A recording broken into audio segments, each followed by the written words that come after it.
Hello and welcome to another episode of The Sovereign Room. I'm your host, Sarah El-Sherbeni, Naturopathic Doctor, Feminine Embodiment Guide, and Somatic Facilitator.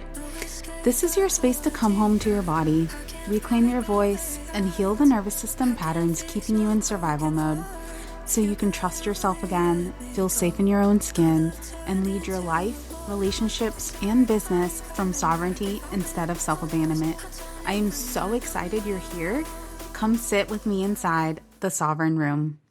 Well, hello, guys. This feels like a really super special episode because this is the first official episode of season 2 and the first episode of this rebrand. And if you have been here since the beginning of Soulistic Energy, then you know that this space has gone through a lot of death and rebirths. And honestly, so have I. This rebrand just really feels like more than just changing the name of the podcast. It feels like I'm finally naming the room that I have been dreaming and thinking about and wanting to build for years. A room that's finally safe enough for women who are tired of being the strong one, women who are tired of holding everything for everyone else, a room for women who are finally ready to really just come back home to their bodies, their voice, their truth, and themselves eventually, right? And so I knew that the first episode of season 2 had to be about self-abandonment to self-return because so much of my work now literally lives inside that bridge, the bridge between who we became to survive and who we are finally becoming to finally feel safe enough to choose ourselves unapologetically. And y'all, I have been working through a lot, especially this last year. So, honestly, the last several years, but since starting this podcast, I have moved through so many versions of myself, versions that were still overgiving, pleasing, numbing, and chasing to be chosen. Still afraid of the fact that if I chose myself, I would lose people. And this episode is about that. It's about the ways that we abandon ourselves to stay connected and what it means to finally be choosing ourselves again. So, without further ado, shall we get into it? This feels especially important to share because I think so much of us as women, we tend to always want to help other people. It's just that motherly instinct that we have. We want to make sure that everyone is taken care of, everyone is okay, and we put our needs aside. We put it on the back burner. And when I think about like relationship dynamics, masculine and feminine dynamics, culture, religion, or the preconceived idea that women are supposed to be submissive, I think about how many of us were taught to dim our light and not take up too much space without even realizing it. Because I think so many women are walking around here that are so powerful, so intuitive, brilliant, they're capable, and deeply feeling. And we have been taught to make ourselves so much smaller, don't disrupt the vibe, don't disappoint people, try not to be too much, and don't ask for too much, don't desire too much. And this episode is about that, right? It's about the ways that we learn to leave ourselves, to abandon our body, and the slow process of coming back to that, coming back to our body and reclaiming what I call our feminine sovereignty. But obviously, before, I always felt very different from that. I didn't feel like everyone else. I knew I was different. I always felt like an outsider. And because of that, I was bullied. I was bullied for who I was, for being different, for not fitting in to whatever everyone else seemed to understand so naturally. So I started looking around and asking myself, like, what are they wearing? How are they acting? What are they talking about? What do I need to do so I can have friends? And I got really good at reading the rooms, right? I got really good at becoming a chameleon. I got really good at code switching. I remember taking a striped mini skirt. You know what I'm talking about. That jersey striped mini skirt back in middle school. I'd pack it up in my little backpack and took it with me to school and changed in the bathroom stall because that's what everyone else was wearing. And it seemed as if I did that, I would fit in and people would like me more. I remember in middle school, all the girls talking about shaving. It was time to like shave our legs, shave our armpits, all the things, because in middle school, everyone was already talking about that. And I was like, oh shit, I better do that too. And everyone was talking about getting your eyebrows done. And here I am with a unibrow because I wasn't even talking about that. I remember everyone talking about like boyfriends and crushes and dating. And there was a part of me that wanted to be a part of that too. And I remember the first time telling a crush that I liked him and getting turned down. I remember being on the phone back in the day. You remember the corded phones where everyone could pick up and listen to your conversation. I remember being on the phone with my friends, and we were literally mapping out how I would talk to the guy that was one of my friends that she liked, and mapping out how I was going to talk to him and tell him about her. And I remember my dad listening into this conversation and all hell broke loose. Like, literally, I remember it vaguely, like my dad calling me to get off the phone. And I'm like, oh. And all of these moments start teaching you things, whether we realize it or not in the moment. They teach you what safety, they teach you what is safe to want, to desire. What is safe for me to say? What is safe for me to wear? What is safe for me to show? And what parts of myself do I need to hide away? And even in high school, I was 16. I remember my parents telling me that it was time to wear a scarf. So, for those who don't know, I am Muslim. I'm Egyptian. And so I was raised in a very conservative family. And I was of that coming of age, if you will, or quite past that, if you will.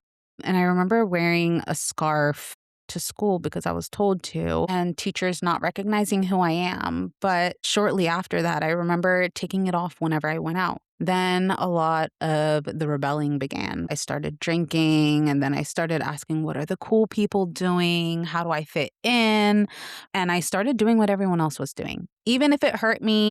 Even if I personally didn't like it or something in me just felt off. So even if it numbed me and even if it disconnected me from myself and my power as a woman, because at that time, belonging felt more important to me than being honest with myself. And this is where the self-abandonment becomes a normal for us because you start changing your external world to be included. So you start compromising a lot. You start saying yes when you actually mean no. You start overgiving. You start the people pleasing. You start overextending yourself to your friends. And then you start adding so much more to your plate. You pile it high until it's super full. And you start doing the things because you don't want to upset people. You don't want them to get mad, or you don't want them to think that you're not good enough. And, you might not even notice it in the beginning because it can look like just being nice, right? We being primed to be nice, be helpful, be respectful. And it can look like you're being helpful, and it can look like you're being a good daughter, a good friend, a good partner, a good woman. But over time, you realize that you've been putting yourself aside and putting everyone else first. And when we abandon ourselves for so much of our lives, for people, for places, relationships, family, culture, religion, or approval, we forget who we are outside of any of that. We become really good at becoming chameleons. We become really good at code switching, at reading the rooms, and trying not to disrupt anything, constantly walking on eggshells. And when we do that for so long, you don't know who you are anymore. You don't know what makes you happy. You don't know what you actually want. You only know how to keep everybody else around you comfortable. And I think a lot of women like myself, because I'm getting emotional thinking about that, because for so much of my life, I don't know what made me happy. I don't know what I liked. I didn't know because so much of my life I took care of everyone else, also being the eldest daughter. And a lot of women know this crossroad because the moment where it feels like you either choose your family or you get disowned. You either choose yourself or you lose someone. You either tell the truth or you risk losing the thing that supports you. So what do we do? Because we don't want to lose the person, the place, the relationship, the family, the approval, or the thing that makes us feel held. We abandon ourselves instead. It's safer for me to abandon myself instead because we think that losing ourselves is less painful than losing them. But one day you finally realize that I kept the relationship, but I lost myself. I kept the peace, but I lost my voice. I kept the approval, but I lost my own truth. And I kept everyone else around me comfortable, but I lost the most important relationship that I had with myself. And for me, that moment changed everything. The moment that changed everything was realizing that I couldn't hold it anymore. Got to a point in my life where I just broke. I overdosed, and that changed my entire life. And 10 years later, here we are. But at that time, I was in so much pain that I could not explain to people. I felt so alone. I didn't want to live anymore. And that moment changed the entire trajectory of my life moving forward because I realized that I didn't actually want to die. I wanted the loneliness to stop. I wanted the constant self-abandonment to stop. I wanted to stop living as this version of myself that people wanted, that was just trying to survive, to fit in and be accepted. And when you're on the verge of losing everything, something changes, something gets really clear. And after that, right, I finally decided it was time to put the blinders on. I really focused on what I wanted to do. I wanted to make something for myself. I wanted a future. I wanted to build something. And I wanted to become someone that I could be proud of. 50, 60, 70 years down the line, I wanted to look back at that younger version of myself. And I wanted her to be proud. I wanted her to see that, look, we did it. We fucking made it. So I had to shift my circle, focused on my close friends who were actually there for me. Over the years, I stopped caring so much about people who were not showing up for me, who were not meeting up with me at that bar, right? Years later, I focused on what I wanted for my future. I began my own personal healing journey. I actually found spirituality, or spirituality found me, and I started asking different questions. Who am I if I silenced everyone else's noise? If nobody else in the world mattered, who am I? What do I want? Who is here because they genuinely love me? And who is here because I'm just useful? And now I do not waste my time or breath on people who do not reciprocate that, even with family. And that's a hard one to say because I've been navigating that for a very, very long time and still actively in that. But even with family, if you don't call me, I won't always be the one calling you. If you don't show up for me, I'm not going to keep overextending myself to keep the connection alive alone. I spent so much of my life being the olive tree for people, and I refuse and won't do that anymore. Because when you spend your entire life helping everyone else, and now your branches are broken, who's going to come help you? Who's going to come water you? Who's going to come to notice that you're tired? Who's going to come sit with you when you are the one who cannot hold it anymore? I no longer give more than I can. I give what I can to the people who are worth it, and the people who are present with me, the people who do not just use up my resources or my energy.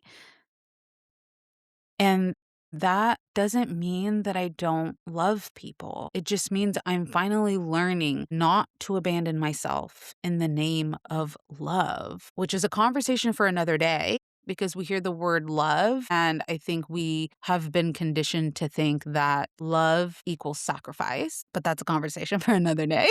But what this has taught me is that life is precious. As cliche as it sounds, YOLO, life is precious. And at the end of the day, you go to bed with yourself. It's you, yourself, and I. Even if you have people in your life, even if you have a partner, even if you have family, you have you. And if you don't have yourself, you don't have anything at all. So creating a strong foundation and relationship with yourself is one of the most important things that you will ever do. Because when you have that foundation, you're less likely to bend yourself over backwards for people. You are less likely to say yes and agree to things that don't feel right in your body. You're less likely to crack under pressure. You are less likely to abandon your values just to keep someone else comfortable. You are less likely to burn yourself while keeping others warm because you become so rock fucking solid in who you are,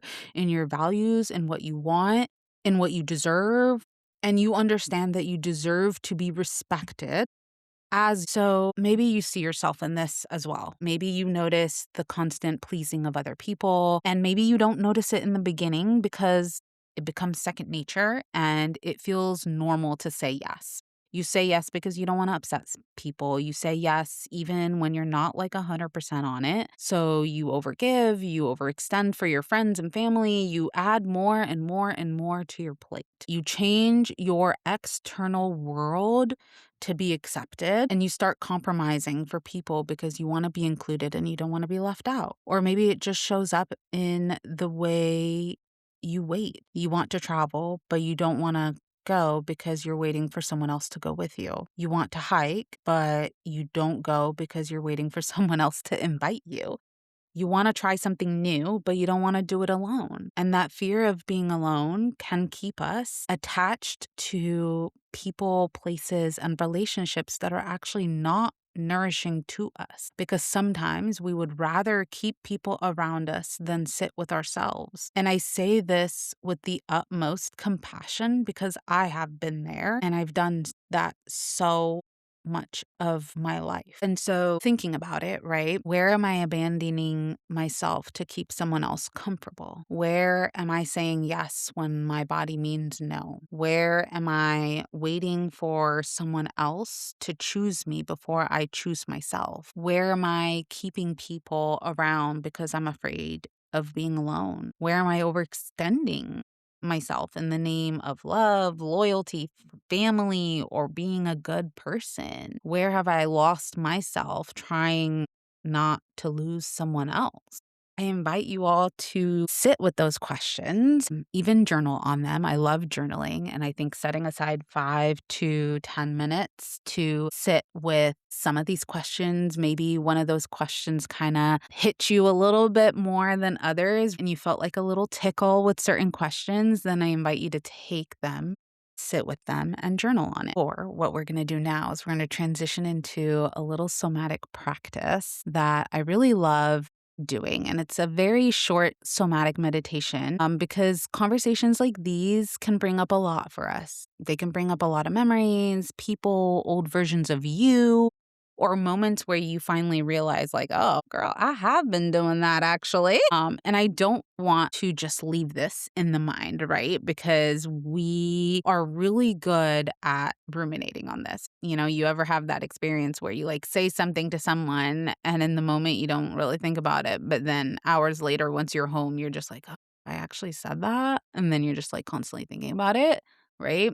I don't want to leave this in the mind because self return is not only something that we like conceptually understand, but it's something that we actually practice in the body. So, with that being said, I want you to take a moment wherever you are and just settle down wherever you are. Let your body either be supported by a bed, a chair, the floor, or the earth beneath you, because I love being out in nature. And if it feels safe to you, you can close your eyes or you can lower your gaze. And I want you to just take a slow breath in and let it out. And wherever you feel called, you can have a hand on your heart and a hand on your womb, or maybe there's a certain part of your body that you feel guided to give a little more love and touch to. Right. And I want you to just feel the weight of your hands, whether that's on your heart, on your womb, and just kind of feel your body underneath that and allow your body to communicate with you, to speak with you, and just notice that, right? And this can be some of the questions we talked about earlier. It can be sitting with where in my life I have been leaving myself. And usually what I like to do is like thinking about that question, allowing your mind to kind of guide you. Where have I been leaving myself? And allow your mind to guide you back and see what comes up. Maybe it's a version of yourself, and maybe there she is walking towards you, and notice, how old is she? Is she playing? What does she look like? What is her demeanor? What's her energy? Maybe she has a message for you. Just sit with her for a little bit. And you don't need to force an answer or force it. I just want you to notice what comes up for you. Maybe it's a person, a particular place. Maybe it's a pattern that you notice. Maybe it's a particular specific memory that comes up where you said yes when you should have said no, or could be anything at all. And once you've kind of gotten to that space, maybe you have a memory, or maybe you're sitting with a younger version of yourself right now and you're having a conversation with her, or maybe you're just sitting and gazing into her eyes as well, and just kind of being in each other's energy. I want you to take a big deep breath in and just let it out. And feelings and tears and screaming and crying are all welcome here. And I invite you, with whatever it is that you are feeling, to let it go. Because if it's coming up, it's going to come out. And then I want you to now ask yourself, what would it look like if I allowed myself to return to myself today? Maybe it's finally saying no. Maybe it's allowing yourself to rest without feeling guilty. Maybe it's finally going on that walk alone.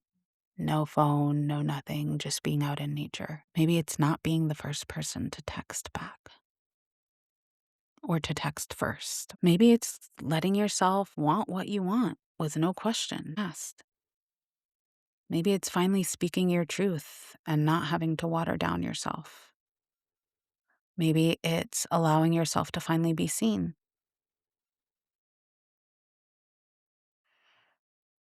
Take another big, deep breath into that.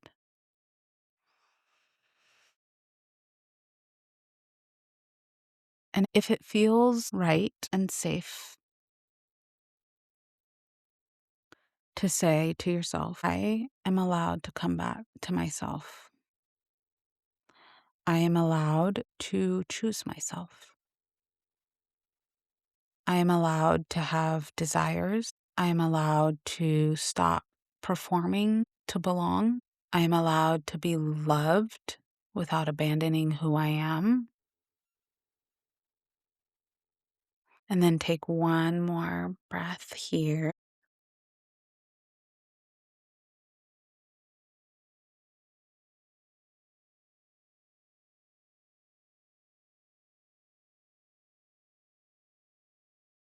Just let it go. Let it all go. And when you're ready, you can start by wiggling your toes, stretching your hands, stretching your body. And then you can start to open your eyes. And I want you to notice one color, one sound, one particular sensation in your body,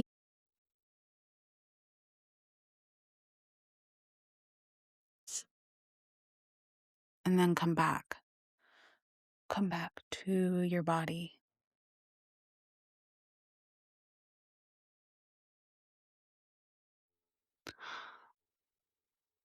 Now, if there's one thing I want you to take away from this episode, it's this. It's that you're allowed to stop trading yourself for belonging. You're allowed to build a relationship with yourself so solid that someone else's disappointment does not collapse your entire foundation. You're allowed to finally choose yourself and still love other people. You're allowed to come home. Thank you for spending this time with me and allowing me to share this space with you. Thank you for tuning into another episode of The Sovereign Room. If this conversation gave you language, permission, or even one big deep exhale, Share it with a woman in your life who is also learning how to come home to herself. And if you haven't already, follow the podcast, leave a rating, and subscribe so more women can find their way into this room. New episodes drop every Wednesday on Spotify, Apple Podcasts, or anywhere you listen to podcasts. Until next time, keep coming home to your body, your voice, and yourself.